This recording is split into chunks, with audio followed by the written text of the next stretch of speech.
سیدنا حضرت برا بن عازب رضی اللہ تعالی عنہ روایت فرماتے ہیں، اور الترغیب والترہیب میں یہ حدیث پاک نقل کی گئی ہے، نبی کریم رؤوف الرحیم محبوب رب عظیم صلی اللہ تعالی علیہ وسلم ارشاد فرماتے ہیں کہ جو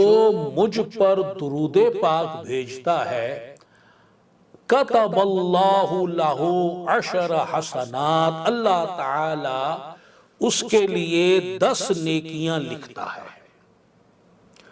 اور اس کے 10 گناہوں کو مٹا دیتا ہے اور اس کے 10 درجات بلند فرماتا ہے، اور یہ اس کے لیے 10 غلام آزاد کرنے کے برابر ہے۔ سبحان اللہ، صلو علی النبی صلی اللہ تعالی علیہ وآلہ وسلم۔